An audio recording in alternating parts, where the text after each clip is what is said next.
একবারও অন্তত তৈরি করে দেখো শাহী পনির এইভাবে, দেখবে খেলে কিন্তু একদম ভুলবে না। তুমি নির্মল করো মঙ্গল করে, মলিন মর্ম মুছায়। তুমি নির্মল করো মঙ্গল করে, মলিন মর্ম মুছায়। নমস্কার বন্ধুরা, আশা করি তোমরা সবাই ভালো আছো, আমিও ভালো আছি। আজকে তোমাদের কাছে নিয়ে চলে এসেছি শাহী পনিরের একটা রেসিপি। দেখো, প্রথমে নিচ্ছি আমি 2 চামচ চারমগজ আর গোটা চারেক কাজু। কাজু আর চারমগজটা আমি প্রথমে দুধে ভিজিয়ে রেখেছিলাম আধ ঘন্টার মতন।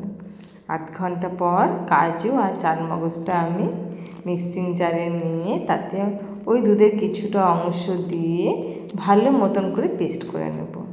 এই শাহী পনিরটা নিরামিষ দিনে কিন্তু বাড়িতে লোকজন আত্মীয় স্বজন আসুক, তাহলে কিন্তু দারুণ যাবে এই বাসন্তী পোলাওয়ের সঙ্গে শাহী পনির। আর যদি পুজোর সময় তোমার যদি বাসন্তী পোলাও করো, তার সঙ্গে কিন্তু এই শাহী পনিরটা খুব ভালো যাবে। চলো, এখানে আমি অর্ধেকটা টমেটো নিচ্ছি। আজকে আমি যে পনিরের রেসিপিটা করছি সেটা কিন্তু খুব অল্প পরিমাণে, একজনের জন্য,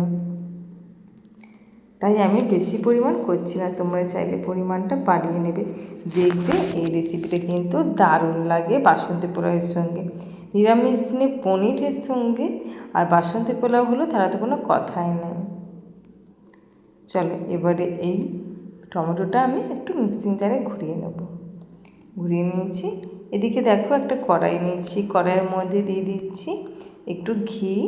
আর দেখো, আমি বাড়িতে পনিরটা তৈরি করে নিয়েছি। পনিরটাকে আমি ছুরি দিয়ে একটু ভালো মতন করে কেটে নেব। আমি আগের দিন পনিরটা তৈরি করে রেখে দিয়েছিলাম। দেখো, খুব সুন্দর পনিরটা কিন্তু রেডি হয়ে গেছে। আর আমি করছি বাসন্তী পোলাও, তার সঙ্গে পনির। বাসন্তী পোলাওয়ের রেসিপিতে আমার ভিডিওতে চ্যানেলে দেওয়াই আছে, তোমরা অবশ্যই দেখে নেবে বাসন্তী পোলাওটা আমি কীভাবে করেছি। দেখো, আমি এখানে মাত্র 6 টুকরো পনির নিয়েছি একজনের জন্য, তাই বেশি জনের জন্য হলে পনিরের পরিমাণটা বাড়িয়ে নেবে আর একটু মশলাটা বাড়িয়ে নেবে, তাহলে কিন্তু দারুণ লাগবে। চলো, পনিরটা একটু লাল লাল করে ভেজে আমি তুলে নেব। দেখো, দোকান থেকে কেনা পনিরের কোনো দরকারই নেই। বাড়িতে যদি পনির এরকম তৈরি করা যায়, তাহলে তো কোনো কথাই হয় না। আমার চ্যানেলে পনিরের রেসিপিও দেওয়া আছে, তোমরা অবশ্যই দেখে নেবে যে আমি বাড়িতে কীভাবে পনির তৈরি করি। চলো, আর একটু ঘি দিয়ে দিলাম, তাতে দিলাম 1 চামচ আদা বাটা, শুধুমাত্র আদা বাটা, আর একটু হলুদ দিয়ে একটু জল দিলাম, নাহলে মশলাটা প্রচণ্ড পরিমাণে ছিটকাচ্ছিল। দিয়ে আমি খুব ভালো মতন করে একটু নাড়াচাড়া করে নিলাম। দিয়ে ওই টমেটো বাটাটা দিয়ে দিলাম, দিয়ে একটু ভালো মতন করে নাড়াচাড়া করে নেব। দেখব যাতে তলায় লেগে না যায়। চলো, এর উপর থেকে আমি দিয়ে দিচ্ছি কাশ্মীরি রেড চিলি পাউডার, দিয়ে আর একটু ভালো মতন করে কষিয়ে নেব, যাতে মশলার কালারটা খুব সুন্দর আসে। এরপর দিয়ে দিচ্ছি আমি 1 কাপের মতন দুধ।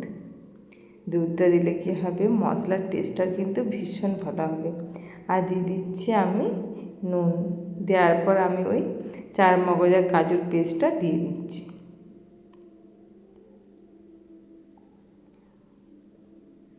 ব্যাস, দেওয়া হয়ে গেল।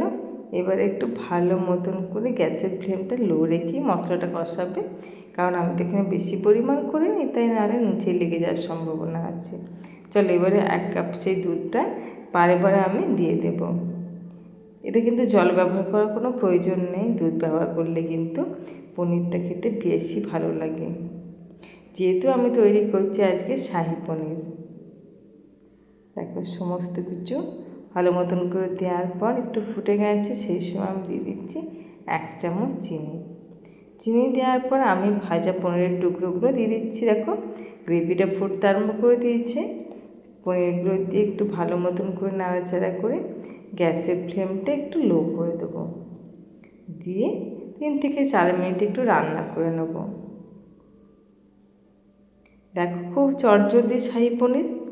আর বাড়িতে আত্মীয় স্বজনের বা নিরামিষ তো করাই যেতেই পারে। আর পুজোর সময় আমাদের তো সবসময় একটু ভালো কিছু খেতে ইচ্ছে করে, তাই এরকম যদি হয় তাহলে কোনো কথাই নেই। আমার তো এদিকে বাসন্তী পোলাও হয়ে গেছে আর পনিরটাও রেডি হয়ে গেল। চলো, উপর থেকে আমি একটু সানরাইজের শাহি গরম মশলাটা একটু দিয়ে দিচ্ছি, 1/2 চামচের মতো, যেহেতু এর বেশি পরিমাণ নয়। 1/2 চামচ দিয়ে দিলাম, দিয়ে একটু ভালো মতো করে নাড়াচাড়া করে গ্যাসের ফ্লেমটা অফ করে দেবো। তাহলে আমাদের আজকে শাহি পনির রেডি হয়ে গেল। তাহলে বন্ধুরা, আমার ভিডিও যদি ভালো লাগে প্লিজ লাইক আর কমেন্ট করতে একদম ভুলবে না। আর যদি আমার চ্যানেলটি সাবস্ক্রাইব না করা থাকে প্লিজ আমার চ্যানেলটি সাবস্ক্রাইব করে দেবে। আর তোমরা ভালো থাকবে, সুস্থ থাকবে।